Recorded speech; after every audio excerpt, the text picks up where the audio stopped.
So, folks, all right, before we get into it, I need to make a correction about some of the things that I said in the original promo video relating to this particular discussion that we're having.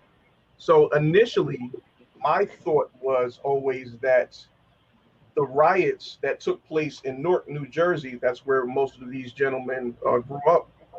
Uh, I was always under the impression that those riots occurred in 1968 after Dr. King was assassinated.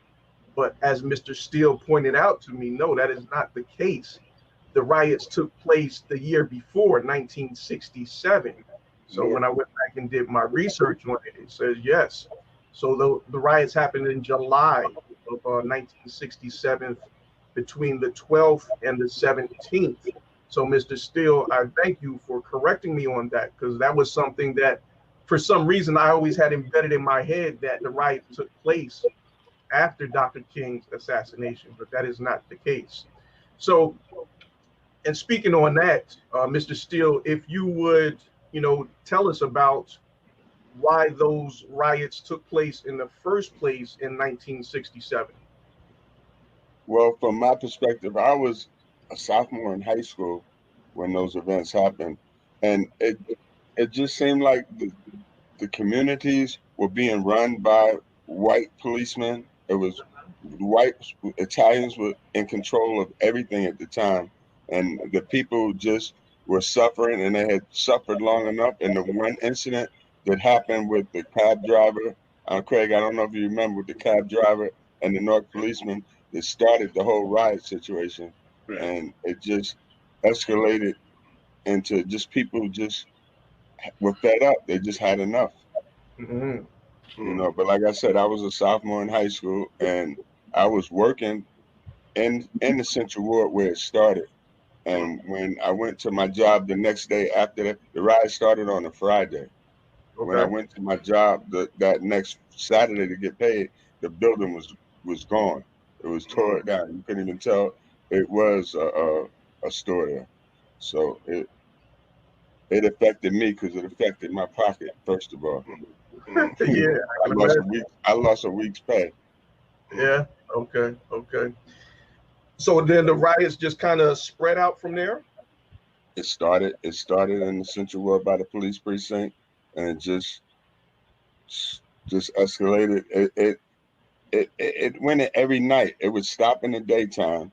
Right. It was peaceful in the daytime, but every night people would gather at different spots, and it spread probably to the majority of North. It didn't. I didn't notice it too much in the North Ward, but it was through the Central and the South Wards. Okay. And I think when you say riots, you need to talk about the white riots, like the riots in Oklahoma City, where they burnt down the black business, a successful black city in Oklahoma in 1921, and Black Wall Street. Now that's a riot where they just came out and made up something that this lady had been raped or something on the elevator, and then they decided to come out and shoot and kill and burn down everything. And those types of riots, those kind of riots, they might have been rebelling that against black people being successful, but those types of riots happen all over the country, in Detroit, Texas, Louisiana, especially after the immaculate emancipation, where we were supposed to be free from slavery. Right. The white people got so mad and angry that they just start quote rioting in cities where they would just come run through your town, shoot, kill, and hang, lynch people for no reason other than they was black. Now, if you want to attribute that to riots, I would call that riots. What we did in terms of what happened in Newark, in terms of breaking into stores and just running amok in the city, burning stuff down, I don't know that anyone was really killed. No white people were killed. I know about 16 people were killed, but that term riot just bothers me when when they say black people, they call a riot. But no one talks about the riots that white people did. Those were the most devastating riots that we're still suffering from today. All right. So what term would you prefer? Like Larry Brother Ham said, rebellion. Okay. All right, we'll go with that. The rebellion. All right. Okay, I want to say that in 1921 in Oklahoma, that wasn't a riot. That was a war. Mm-hmm. We had as black people had a community, not a neighborhood. There's a difference between a neighborhood and a community. A community is where you own stores, you own your business, and you run your community. We had that in 1920 in Oklahoma. And the dollar was circulating not one time, not two times, not 5 times, but 8 times was circulating among us in Oklahoma. We was very successful in Oklahoma. We grew spiritually and we was developing. And what happened, they got jealous of our success. Not only did they destroy the community, they flew planes in there to bomb that community. Yes, so that was no riot. It was a war against us. Okay. What I want to say, we have to be very careful what's happened here in this day and time. Don't let history repeat itself. Okay. Now you mentioned Martin Luther King. Yes. Okay. Now I mentioned to you, Mr. Cray. Can anyone tell me what year did Martin Luther King die? What month? And how old was Martin Luther King when he died? He was about 35. Yeah. No. 39. No, I told you, Mr. Cray. I didn't want you to answer. I already told you. See, you already told me. I was trying to find out for the rest of them. But the point I'm bringing out to was, they killed Martin Luther King when he was 39 years old. Yeah, 39. Yeah. Okay. And most people, I asked Mr. Craig when I first met him, how old was Martin Luther King when he was killed? He told me 54. Okay. But now he said 39 because I already told him 39. Okay. The point I want to bring out is Martin Luther King was killed when he was 39. And they killed him 1968, April the 4th. April 4th. What happened? Do anyone know what happened a day before that? It was a strike. It was a garbage workers strike. He had went down there because the garbage men were having a strike for not being paid properly and not getting their proper respect. So he went down there to support that event. I am a man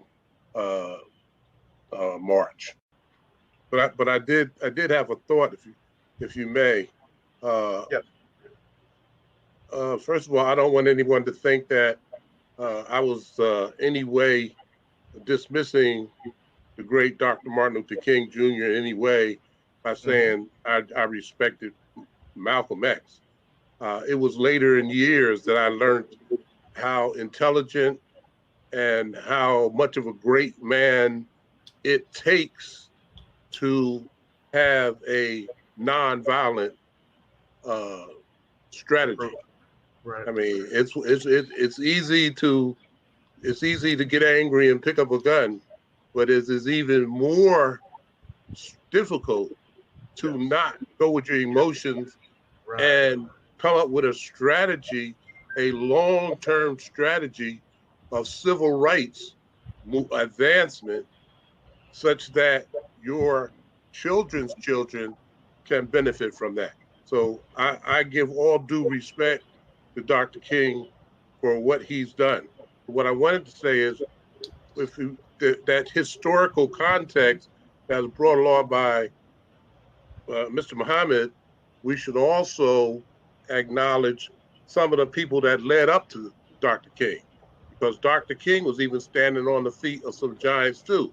Marcus Garvey and W.E.B. Du Bois had put in much work toward trying for the betterment of our people. Mhm. And this was before Martin Luther King was even thought of. So Okay.